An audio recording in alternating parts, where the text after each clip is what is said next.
So I've mentioned this in passing a couple of times, but I have been called to ministry. And I've been called to deliverance ministry. So at some point on this channel, I'm going to have to use the big D word and talk about demons. I figured I might as well do it. It's not very easy to do. Yeah, I don't want to sound crazy, but I don't know.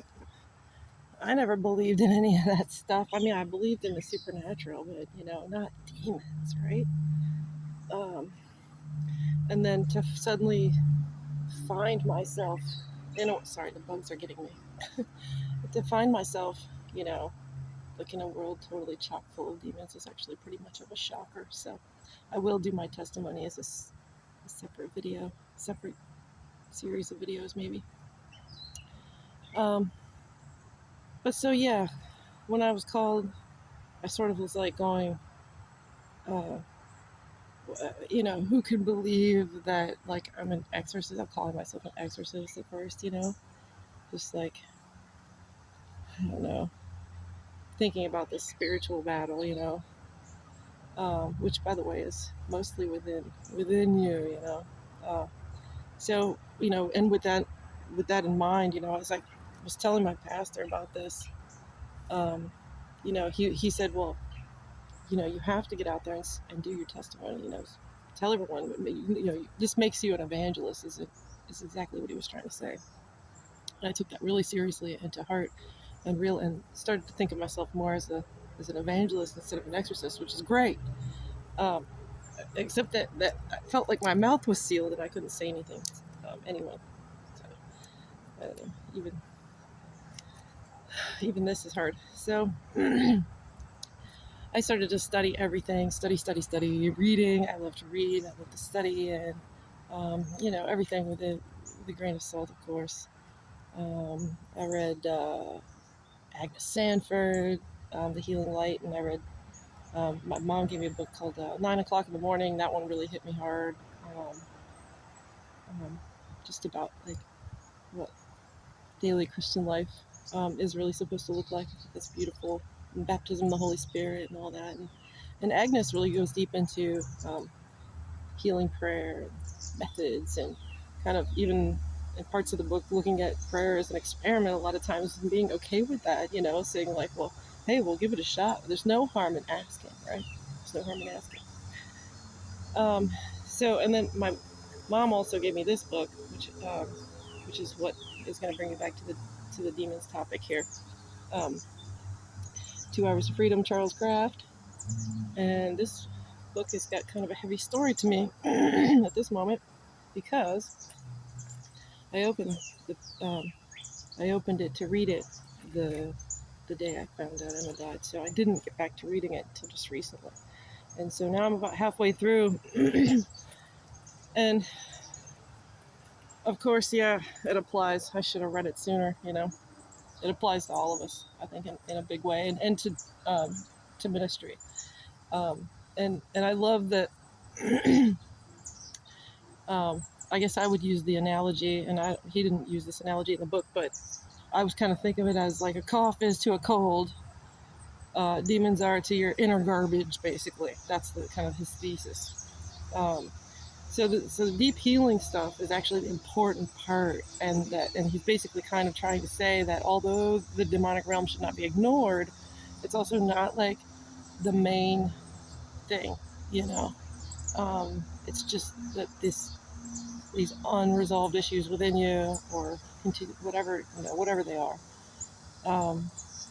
is just the portal to those like annoying peskies.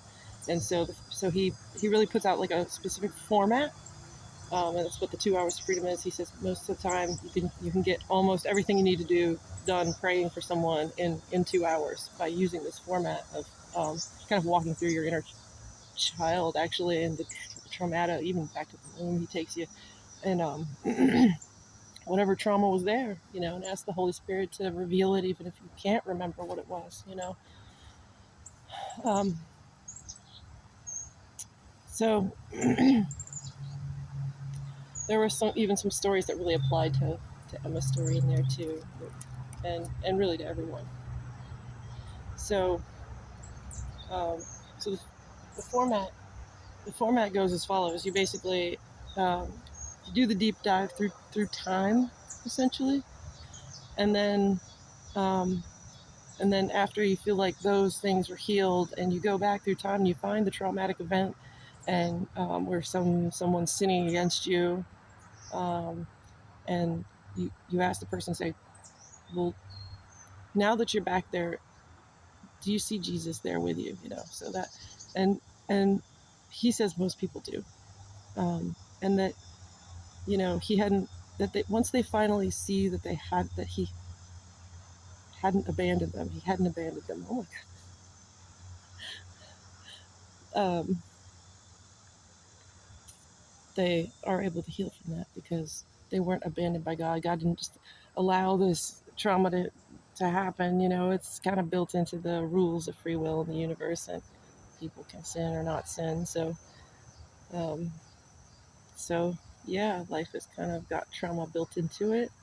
He's not going to prevent the trouble, but he'll be with you in the sixth, seventh, and the eighth and the ninth trouble. Um, is the general idea there.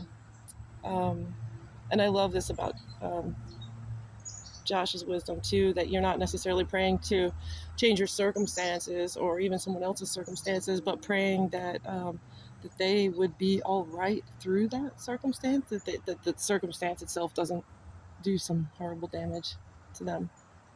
Um, so yeah, deliverance is completely all about gentleness and love. Um, and so this is me saying, yeah, demons really exist, but they're not, and again, I know I just said this, but they're not to be ignored, but they are to be dealt with, after you go through that inner healing process. Then you can focus on the next the next phase, which is just walking with God.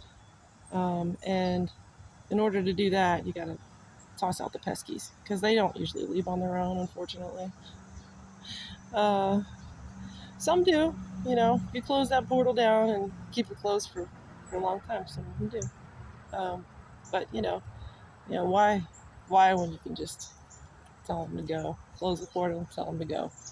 So I guess that's the basic concept, the basic rundown. And again, I recommend everybody read 9 Hours to Freedom, not 2 Hours to Freedom, and 9 o'clock in the morning. Both time-related books. They're both great, and I've read a lot of books. I guess I'll do a bunch of recommendations as soon as I get them together. And that's it. That's all I wanted to say today for the moment.